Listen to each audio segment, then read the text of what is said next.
사유하는 사람은 아름답다. 생각을 갖고 나가는 어른들의 이야기. 사유의 정원.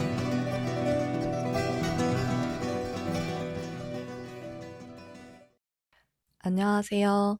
사유정원 팟캐스트에 와주신 여러분, 반갑습니다. 저는 이곳의 가드너 녹음이라고 합니다. 오늘은 에피 1에 앞서서 에피 제로 프롤로그라고 하죠.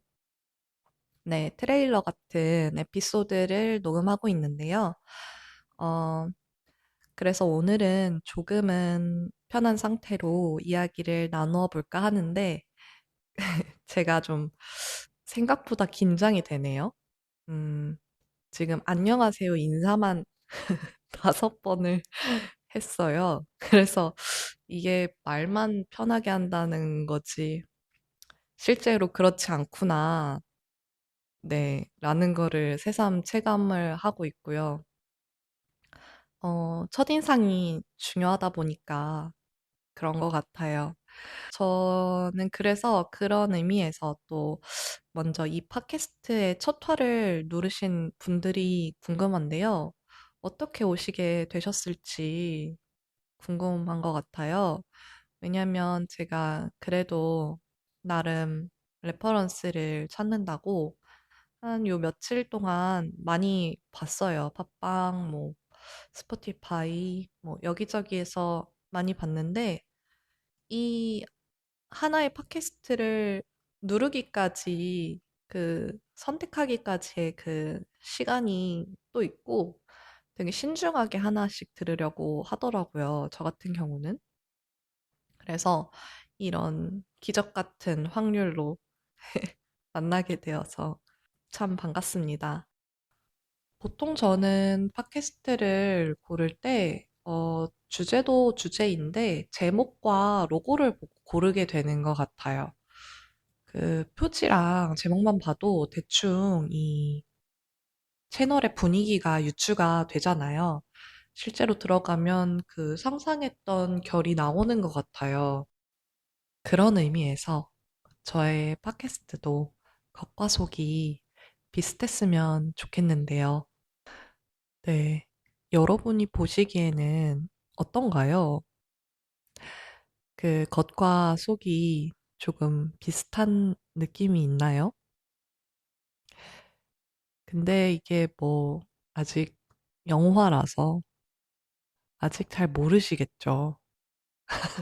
당연한 거를 여쭤봤네요.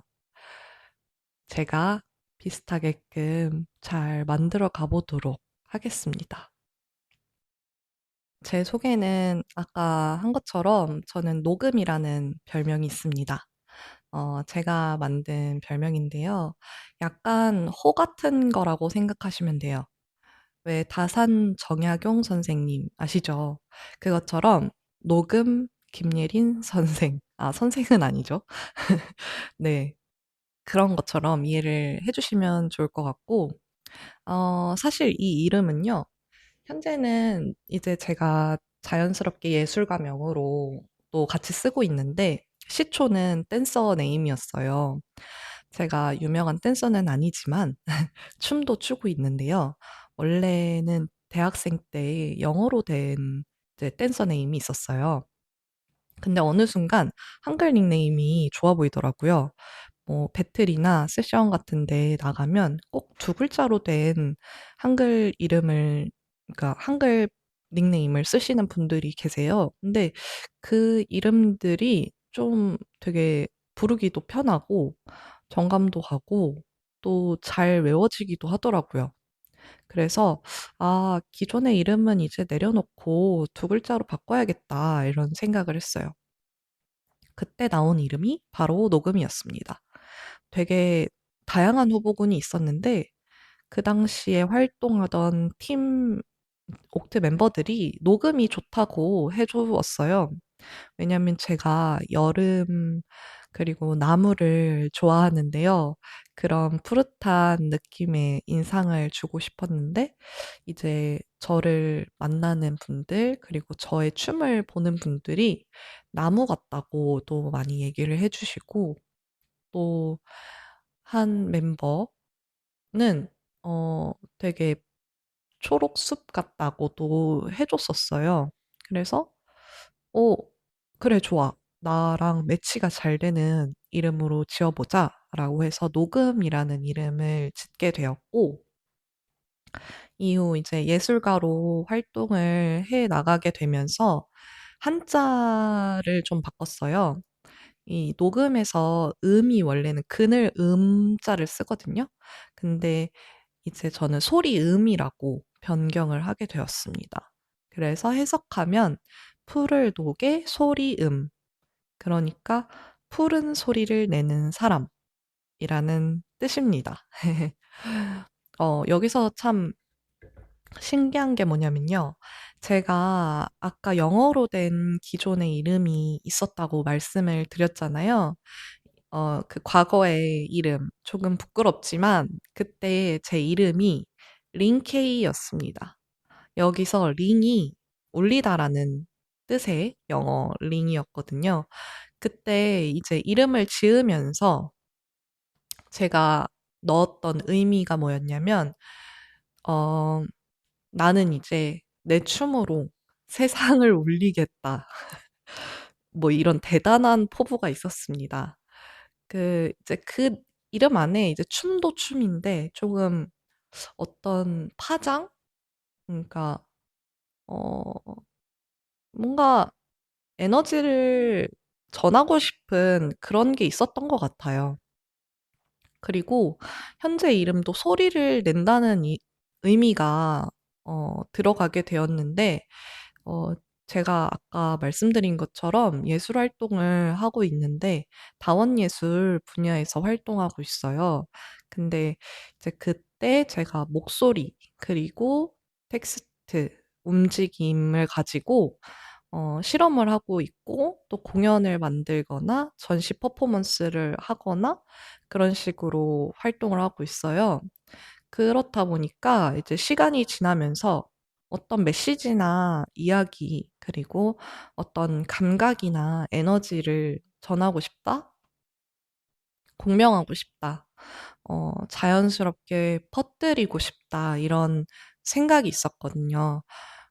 그런 의미에서 저는 예나 지금이나 소리를 내고 그것을 전하고 싶은 사람이었다는 게 너무 신기한 것 같아요.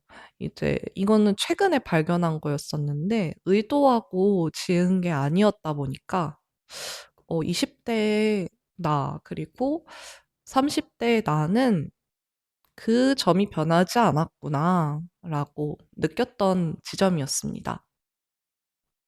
여러분들은 한 줄로 본인을 명료하게 잘 소개하는 편이신가요? 저는 쪼끔 어려운 느낌이 있어요. 너무 나에 대해서 많은 것이 있는데 이 중에 몇 개만 골라서 소개하는 게 되게 어렵게 느껴지기도 하고, 혹시라도 사람들이 나에 대해서 한 가지 고정된 인식을 가지면 어떡하지? 막 이런 좀 과하게 의식하는 경향도 좀 있는 것 같아요. 그래서 오늘은 좀 짧게 자기소개에 대한 이야기를 해 보려고 합니다. 제가 몇 년 전에 이것에 대해서 글을 짧게 써본 적이 있었는데요. 거기서 제가 상상했던 것이, 우리가 만약에 자본주의가 아닌 가치주의 사회에서 살고 있었다면 어떻게 자기소개를 할까? 였어요.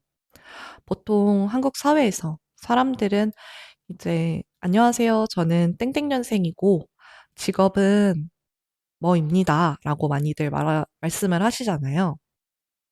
음 뭐 사는 곳, 직업, 나이, 학교, 직장, 이런 내용들을 일반적으로 제시하는 것 같아요. 근데 저는 어릴 때도 그렇고 이런 소개를 그렇게 좋아하진 않았는데요.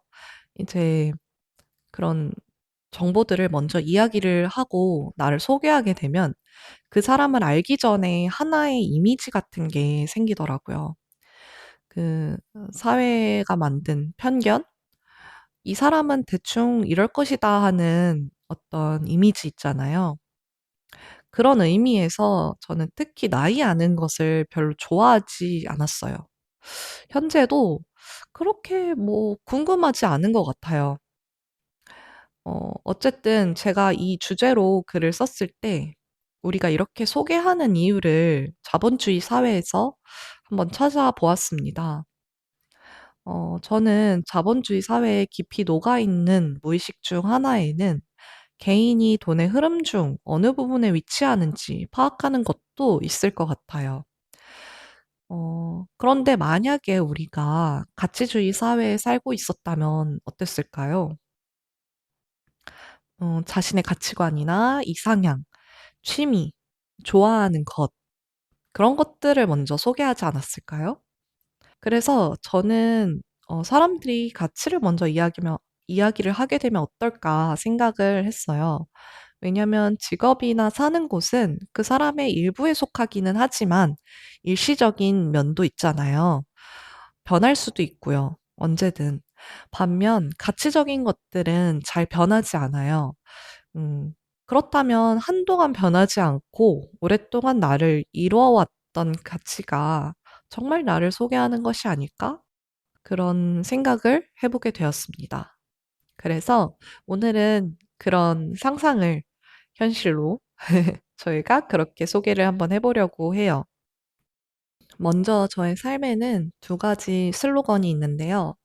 첫 번째는 배움의 사치를 누리는 삶이라는 목표이고, 두 번째는 자연스러운 몸과 마음을 지향한다는 원칙입니다. 첫 번째, 배움의 사치를 누리는 삶은, 어릴 때 이제 제가 만든 목표인데요.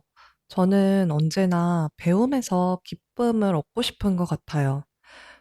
세상에 되게 많은 즐거움들이 있지만 그 배움의 기쁨이 다른 것 못지않게 크더라고요.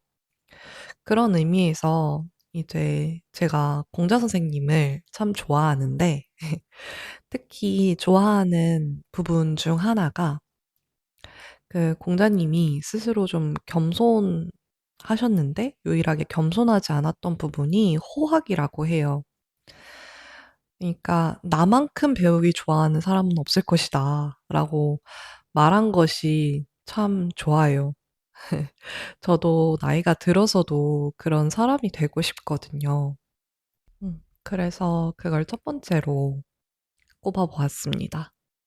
두 번째 원칙으로 말씀을 드렸던 자연스러운 몸과 마음을 지향한다는 이 슬로건은 제가 한 2년 전, 3년 전, 그 녹음이라는 별명을 만들고서부터 이제 스스로를 바로 세우기 위해서 만든 원칙이었는데, 이제 원칙이라기보다는 좀 마음의 방향성 같은 말이었어요. 제가 몰랐는데, 이제 예전에는 회사 생활도 잠깐 하고, 뭐 학교 다닐 때도 그렇고, 정말 바쁘게 정신없게 살고, 뭐든 진짜 열심히 했거든요. 그러니까 뭐 하나를 대충 하는 법이 없고, 그냥 다 열심히 하는 거예요. 조금 힘을 뺄 때도 필요하잖아요. 근데 그렇지를 않았어요, 제가. 그러다가 이제 좀 건강이 안 좋은 시즌이 생겼었는데, 그때 알게 된 게, 아, 제가 긴장도도 되게 높고, 예민도도 높다는 사실이었어요. 그래서 어느 순간부터는 너무 억지스럽게 무언가를 하고 싶지 않다. 그리고 그렇게 해서는 안 된다는 생각이 들었던 것 같아요. 원래도 그런 성취 지향적인 성향이 높다 보니까 계속 내달리는 거예요.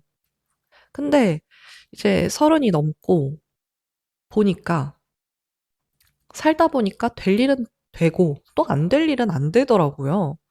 이게 뭐 의지나 어떤 열정의 차이는 아닌 것 같고 그 될 일은 좀 자연스럽게 되는 것 같아요. 그래서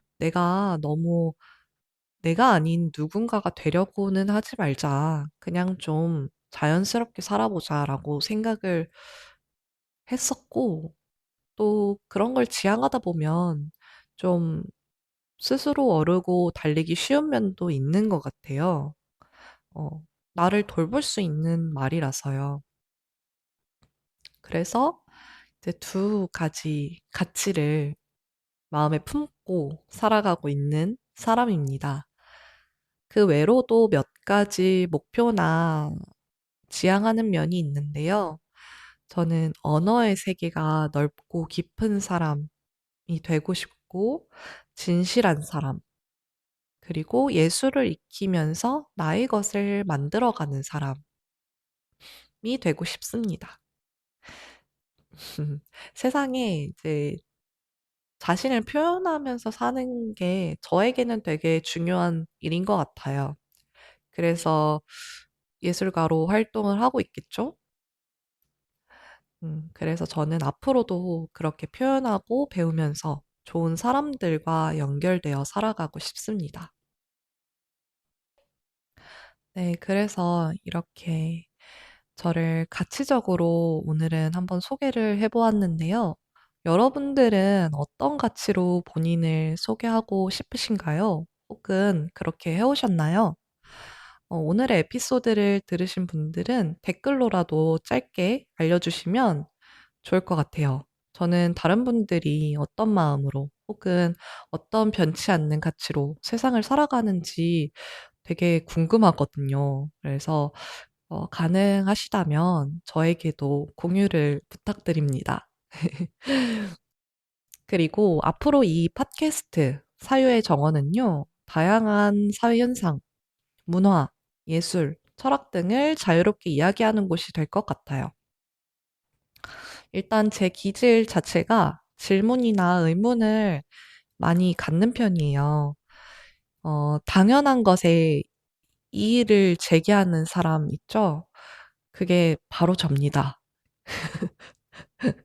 뭐, 일부러 제기하려고 제기하는 것은 아니고, 이제 반복적이거나 아니면 지속되거나, 뭔가 물음표가 뜨는 사회 현상이 가끔 있는 것 같아요. 그래서 저는 그런 것의 원인을 좀 알고 싶어 하고요. 왜 그런 게 왜 발생했지? 요즘 사람들의 마음에 뭐가 있지? 이런 게 좀 궁금하고, 또 그걸 집요하게 파고들고 싶어 하는, 경향이 있어요. 그래서 그런 것들을 주제로 상상하거나 토론하기를 좋아해요. 아마 저는 결국에는 이곳을 사람들과 토론하는 공간으로 만들고 싶은 것 같아요. 왜 우리 사회에서는 자신의 생각을 있는 그대로 솔직하게 표현하는 것이 좀 어렵잖아요. 뭐 온라인도 그렇고 오프라인도 그렇고 무언가 진지하고 진득하게 말하기가 좀 부담스러운 환경이라고 느껴요, 저는. 특히 오프라인에서 어떤 이야기를 기피하게 될 때 너무 쉽게 진지한 사람으로 치부되거나 혹은 분위기가 무거워지는 것에 대해서 아쉬움을 갖고 있었어요. 뭐 전부 다 그런 것은 아니겠지만 일반적인 가십거리가 아닌 일상 속에서의 궁금함이나 생각들을 공유할 때 앞선 것들을 이야기할 때보다는 좀 느낌이 다르더라고요. 그래서 저는 그런 이야기를 할 수 있는 커뮤니티를 많이 찾으러 다녔던 것 같아요. 그래서 '아 이런 것들은 사람들이 좀 어려워하는구나.' 혹은 '부담스러워하는구나.'라는 생각이 들면서부터는 이제 그냥 그 생각을 혼자서만 갖고 있거나 글로 쓰거나 했던 것 같아요. 그래서 저에게는 이런 갈증이 무척이나 컸고 그것이 오랫동안 지속되어 왔어요. 근데 이런 분들이 저뿐 아니라 또 되게 많이 있을 것 같다는 생각이 듭니다. 그래서 듣고 계신 청취자분들도 그러시다면 이곳에서의 이야기를 한번 기대해 주셔도 좋을 것 같아요. 또 그런 것도 있는 것 같아요. 우리 사회는 좀 불편함에 대해서 속 시원하게 말하기가 어려운 분위기가 있잖아요. 뭔가 그런 불편한 것을 이야기하게 되면 이제 쉽게 예민하거나 별난 것으로 치부되기도 하고, 뭐, 독특하다라는 얘기를 들을 수도 있고, 혹은 너 왜 이렇게 삐뚤어졌어? 이런 얘기를 듣기도 하고, 아니면 그런 것도 있죠. 불이익을 당할까봐, 낙인이 찍힐까봐 두려운 심리도 한몫하는 것 같아요. 저도 마찬가지로 이러한 시선에서 자유롭지 못하다는 걸 느끼고요. 온라인이나 오프라인 상에서 막 엄청 쉽게 불편함을 이야기하진 못하고 이제 믿을 수 있는 사람들한테만 이야기를 하는 것 같아요. 이 믿을 수 있음. 이게 바로 이 모든 것들이 저는 안정감에서 온다고 생각을 하는데요. 우리가 자연스럽게 내 모습대로 이야기할 수 없는 이유는 안전하지 못한 환경에서 온다. 그래서 그런 환경을 꼭 만들고 싶었어요. 그 첫 번째 시도를 과거에는 오프라인 모임이나 워크숍으로 했었는데요. 이제 두 번째 시도를 할 때 바로 이 팟캐스트가 될 것 같습니다. 공간이라는 게 꼭 오프라인에서만 공간이 아니잖아요. 온라인도 충분히 공간이 될 수 있는 세상이니까 이제 이곳에서 만나게 되는 분들과 많은 이야기를 나누고 싶고 또 듣고 싶습니다. 네, 그러면 프롤로그 치고 생각보다 조금은 길어지는 것 같아서 오늘은 여기서 마무리해 보려고 합니다. 생각을 갖고 나가는 곳, 사유의 정원에서는 어떤 이야기든 환영합니다. 그러나 이곳에서 지켜주셔야 하는 것도 있어요. 바로 서로의 생각을 존중하는 마음입니다. 그 마음으로 이야기를 나눠주세요. 댓글로 써주시면 저도 이곳에서 공유해드리겠습니다. 그럼 다음에는 에피소드 1편으로 정식으로 돌아올게요. 저희 또 만나요. 안녕.